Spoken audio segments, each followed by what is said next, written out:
it's Abby. Welcome to my channel, or welcome back to my channel. As many of you know, I am doing a Reading Around the World challenge where I read a book from every country in the world. Last video installments I had finished up Canada, where I did decide to read a book from every province and territory because Canada is such a large mass of a country, and it didn't really have something that I felt was going to be representative of the whole. And I will say that going into this video as well, this is just scratching the surface. Reading a book from each country is a great start to see the world in a different way and have different experiences that you might not have before, look at the world in different ways that you may have not considered, but it is just one book, or in the case of this video, a couple books from each country, and that does not encapsulate the whole of a country. But today we are headed to South America, and so the countries I'm going to be talking about in this video are Argentina, Brazil, Chile, and Ecuador. So let's get started. I ended up reading 3 books from Argentina because they sounded really interesting and I wanted to read them. 2 of them I found at like small local bookstores, and so I had to pick them up, and the one I read first I had actually listened to as an audiobook from the library, and we'll talk about that one first. So the first is Furia by Yamil Mendez, and it was narrated by Sol Madariaga. This is a YA novel, and it follows a young girl named Camilla, and all she cares about is playing football. She wants to be a famous football player. However, her parents are not supportive of her football dreams. They do not think it is a very ladylike thing to do, and so throughout this book we see this struggle between kind of the newer generation and the new way of thinking and the older generation and traditions, things like that.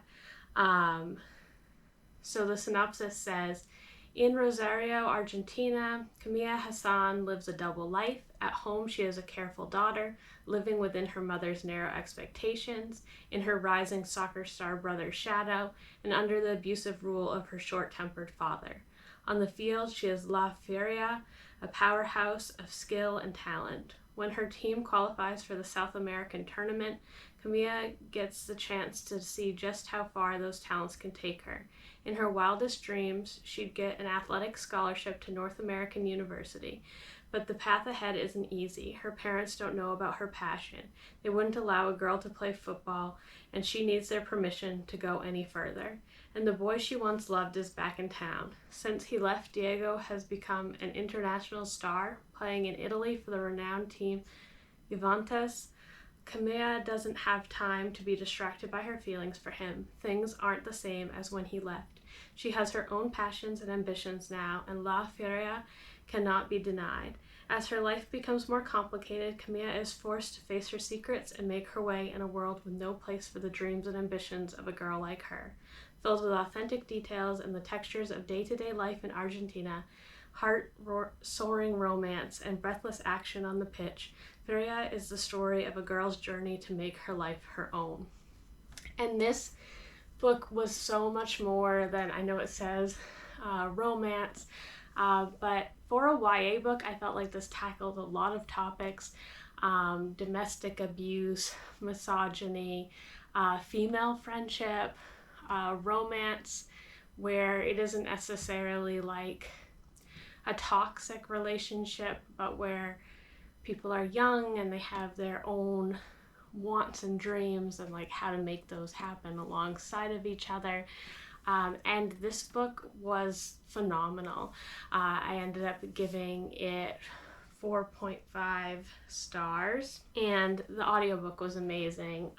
It was such a good way to hear the language. I am not a Spanish speaker. I know a little bit of Spanish. It's something that I would like to know more of, but also it's such a distinct language from place to place as well. And so hearing like the Argentinian Spanish and having kind of a glimpse into what it would be like growing up there.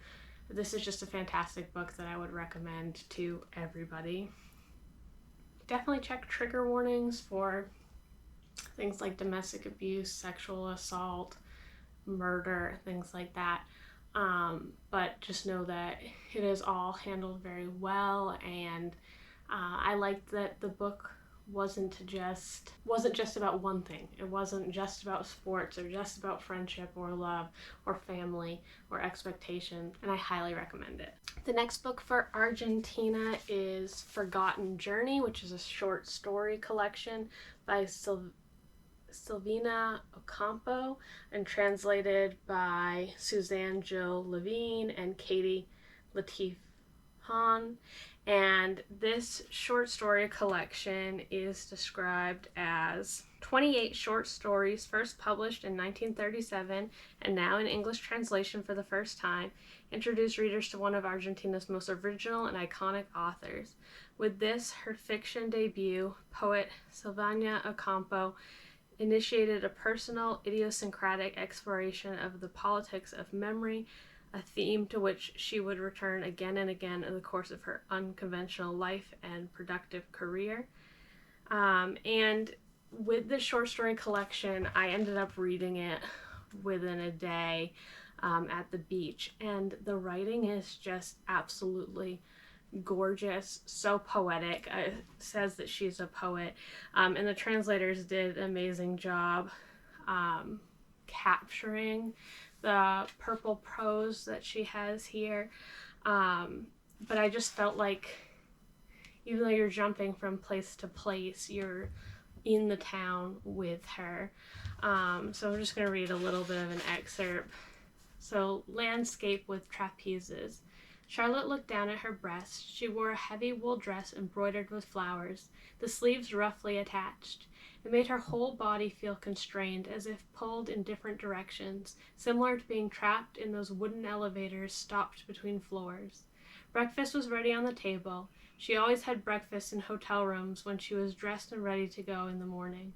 At that naked hour, when the city's voice was quiet, she would open the door to the next room, where Pliny slept. Pliny would hobble in on his twisted legs, greeting the morning as if he carried water buckets or fruit baskets that weighed down each of his extremely tired arms. His eyes were sad with malice and mimicry. Charlotte sat him on her bare lap and gave him lumps of sugar every morning. Sometimes she wondered if it weren't really thanks to him that she had a place in the circus company, or if it was her own doing, her acrobatic feats. Shouts of admiration followed her on every trip, on ships, trains, platforms. Even through train windows she could hear astonished voices shouting, "Oh, look at the girl with the monkey." His attention was not intended for her, or for his red wool cap or broad shoulders. That a monkey was capable of riding a bicycle was a big surprise to the public. For them, a monkey balancing on a chair was remarkable, and Pliny knew how to do both these things. Of course, Charlotte had invested all her patience, her hands sticky with sugar lumps, spending hours teaching him acrobatics. All the applause rained down on Pliny, while she, with her trapeze numbers, swollen legs, encased in pink tights and bare arms, had to anticipate the applause that followed each daring leap, to force the applause with bows and kisses sent from every corner of the ring. But this collection is just so atmospheric. It pulls you in to each of the scenes. Everything is very disjointed from each other, but it's very beautiful, and explores a lot of things like nature, politics, memory, family, and the difficult imbalances of love. And then the last book I read for Argentina was Mouthful of Birds by Samantha Schweblin, and this is translated by Megan McDowell. And this is more of like a horror short story collection. And the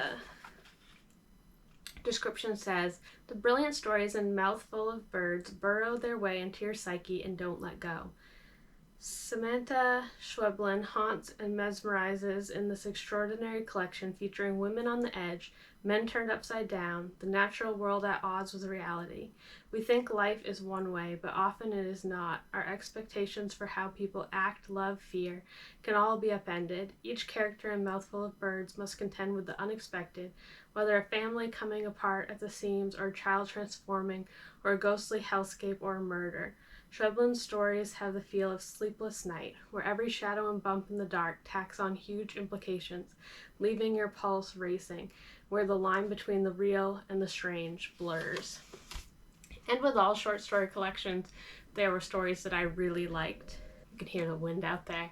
And stories that I wasn't as interested in. But overall, the stories are very abstract, very strange.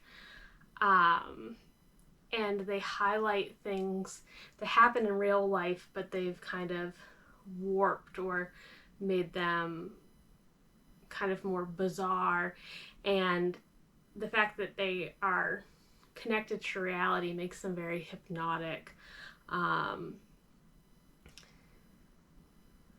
not usually a fan of horror, and we'll talk about that a little bit more with one of my next books that I read. But this one overall was just a really good collection.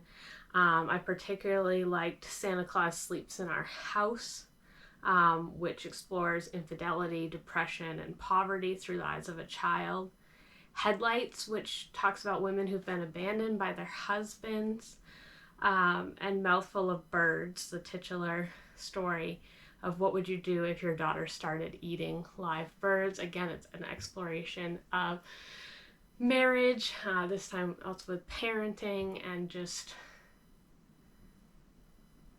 what would you do in these bizarre situations. But anyway, those are 3 books I would recommend from Argentina.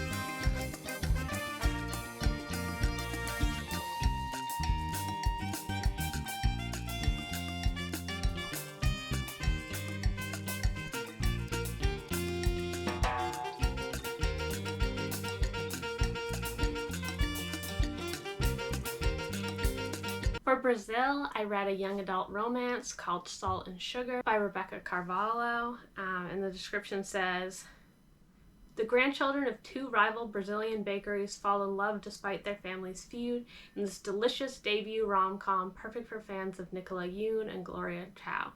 Trust neither thin bottom frying pans nor molinas. Laria Ramirez has always known this to be true. In Olinda, Brazil, her family's bakery, Salt, has been at war with the Molina's bakery across the street, Sugar, for generations. But Lari's world turns upside down when her beloved grandmother passes away. On top of that, a big supermarket chain has moved to town, forcing many of the small businesses to close. Determined to protect her home, Lari does the unthinkable. She works together with Pedro Molina to save both of their bakeries. Lari realizes she might not know Pedro as well as she thought, and she maybe even likes what she learns. But the question remains, can Ramirez and Molina truly trust one another? And this story was really cute. It is a YA romance, and romance is the main focus of this one.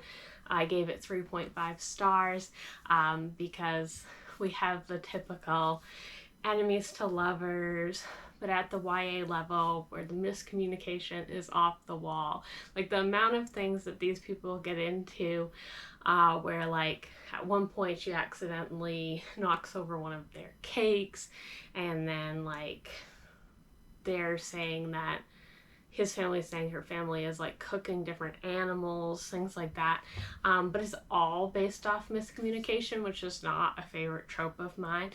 But the reason I do recommend this for Brazil is the secondary conflict of the supermarket coming into town. And it seems like it's kind of like a Costco-esque supermarket where you can get pretty much anything that you would need there. And there's people from the town that are trying to fight against it, but also people from the town who are essentially forced because they need to keep up their livelihood to go work in the supermarket. So I really enjoyed seeing that perspective of the small town, both banding together and also having to do what's best for their own family. And I also really appreciated the grandmother mother-daughter relationship, and the grandson-grandfather relationship, and talking about the complexities of those relationships and what it means to honor someone's legacy versus in your own things that you want to accomplish in life. But anyway, this was a really cute romance novel. At some point I might have to revisit Brazil, but it's a good recommendation for a starting place.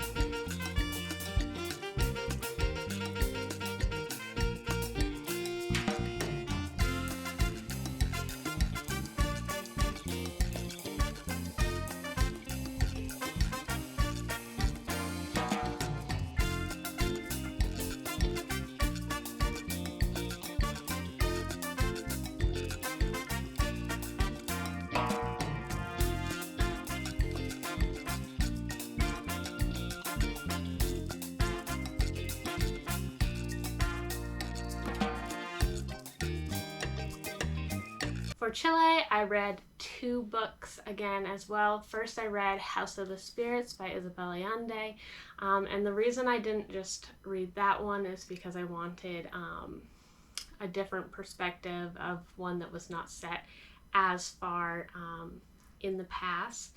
So the other one I read was Cowboy Graves by Roberto Bolaño and translated by Natasha Wimmer.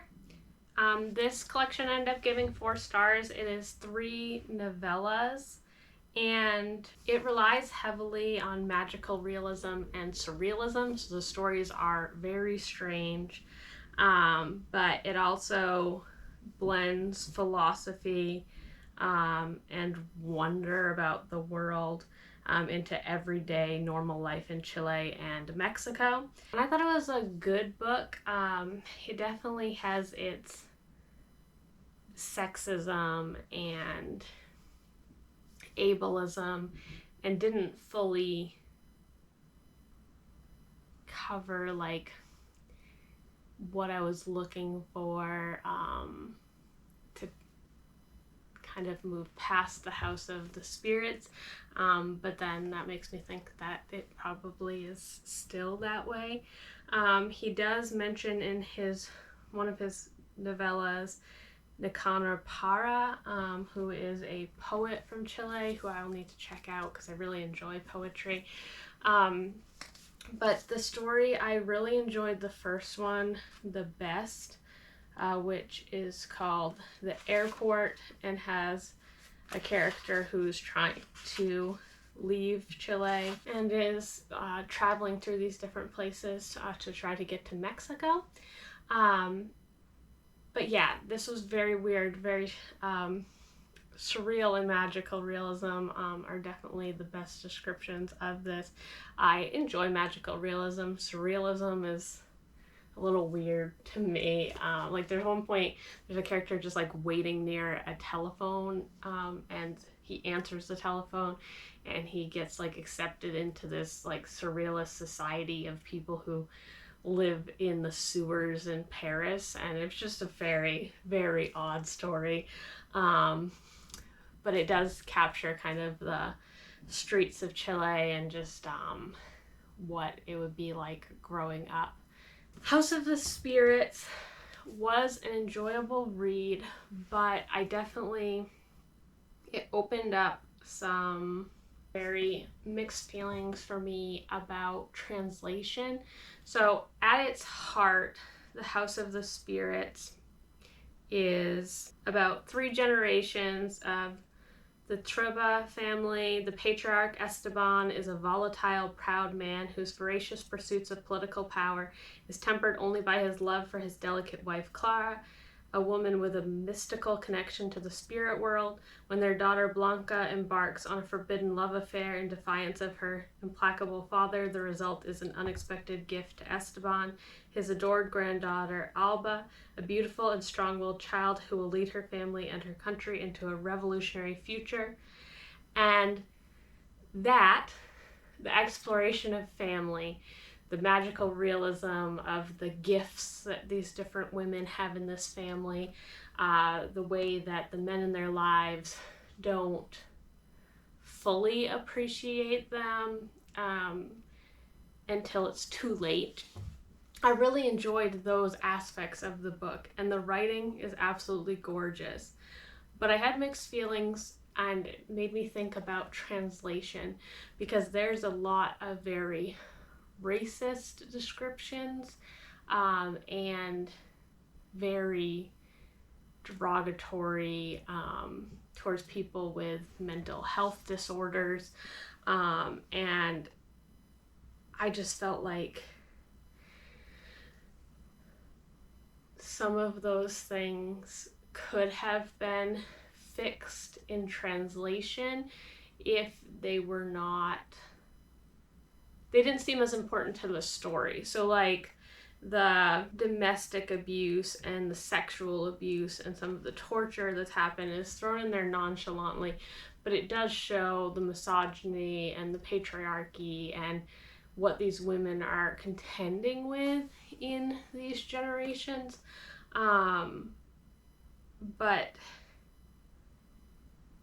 it's almost like, and the manly man, the man's man, has to reckon with the aftermath of this violence against women as it affects all the generations to come. So I felt like that needed to be part of the story and is part of it for a reason, showing the cultural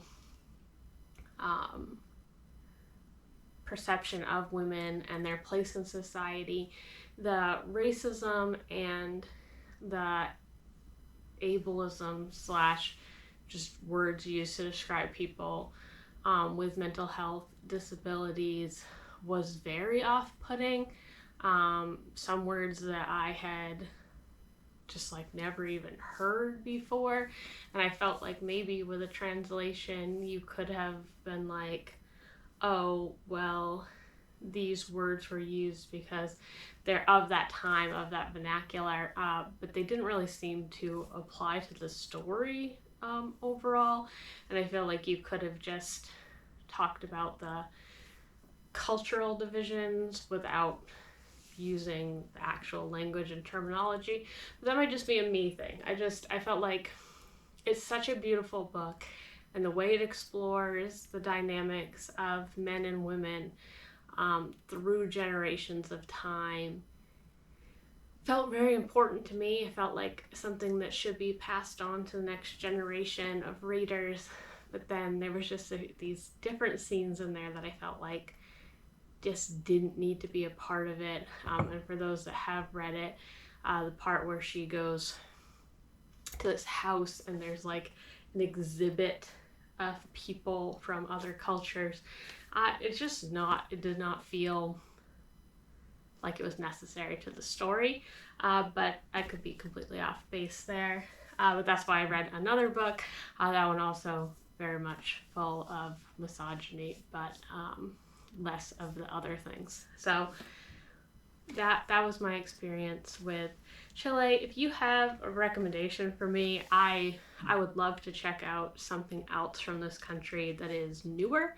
But and a lot of Isabel Allende's other books don't actually take place in Chile. So I for my challenge, I try to pick books that are set in the place that I'm reading about.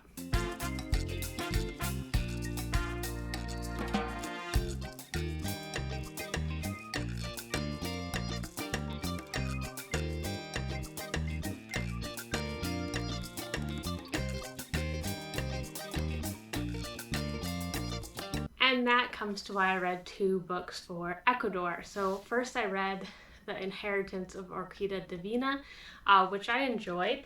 It is about, again, generations of a family. It says, the Montoyas are used to a life without explanations. They know better than to ask why the pantry never seems to run low or empty, or why their matriarch won't ever leave their home in Four Rivers, even for graduations, weddings, or baptisms. But when Orquídea Divina invites them to her funeral and to collect their inheritance, they hope to learn the secret that she has held onto so tightly their whole lives.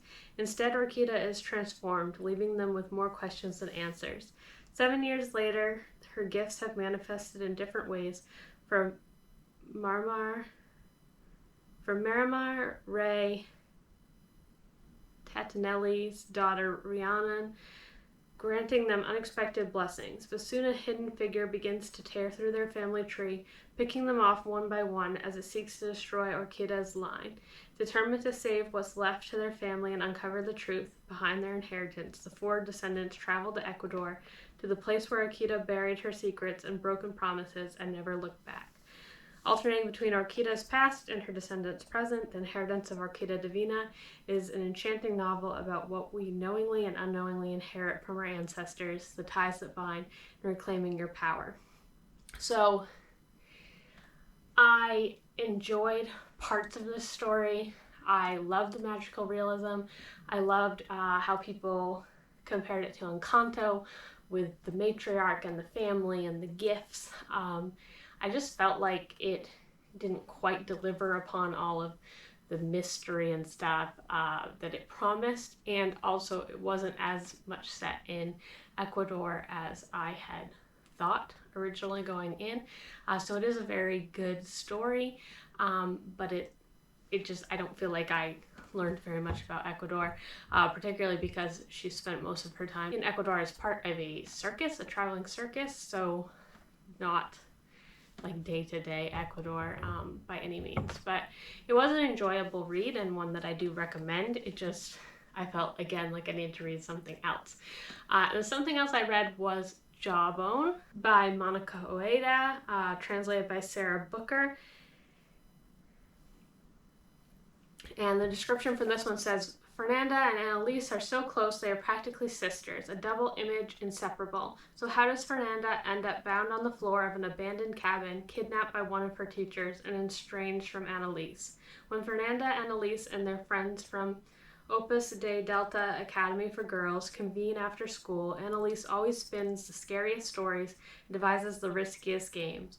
Wearing her crocodile jawbone crown, she leads them in rituals to her invented god, the rhinestone-encrusted firefly, the wandering womb, the mother pond of anacondas. Even more thrilling is the secret Annalise and Fernanda share, rooted in a dare that blurs the boundaries between affection and violence. Meanwhile, their literature teacher, Miss Clara, struggles to preserve her deteriorating sanity. Obsessed with the imitating of her dead mother and immobilized by past traumas, each day she edges nearer to a total break with reality. So this is definitely horror, and I really appreciated the girls' school, the interactions between the girls, this line between what is healthy female friendship and more like cultish behavior. But this story overall was so dark, so depressing. I kept putting it down, just wanting to get through it, to read it. The teacher, you can see kind of how she has this mental breakdown. You can understand both from her relationship with her mother, and then what happens to her when she's at a different school. You can see how those things affect her and kind of push her forward to be the antagonist of the story, but just super creepy. I hated the ending. But there were so many little essays There's a character who writes an essay to her teacher, and then there's like Fernanda's inner thoughts, or like her diary kind of entries,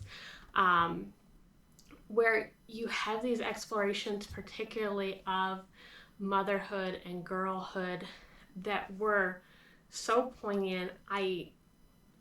There's a scene where the mothers are at like a country club and they are like entranced by like, I think it's the tennis instructor or whatever, and the daughters want to be a part of that, but they're not supposed to, and just the responses of the mothers realizing that their daughters are watching them and their response, and then how the girls kind of bond over their mothers not caring about them.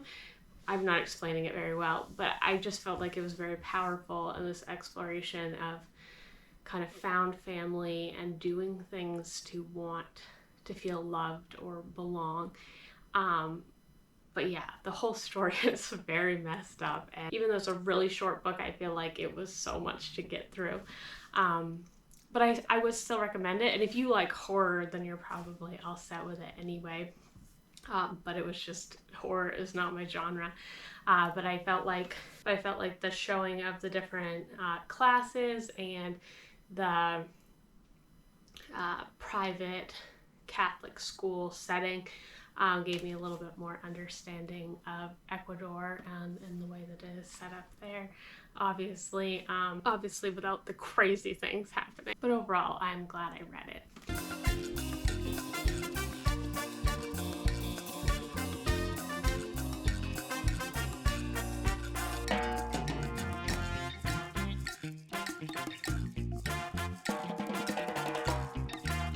So those are my first 4 countries for South America. If you are participating in a challenge like this, or if you have any recommendations for other South American or next Central American countries, please let me know, because I love to have recommendations. And again, if you have any recommendations for any of the countries I talked about in this that you think I just should have read or should go back to and revisit, please let me know.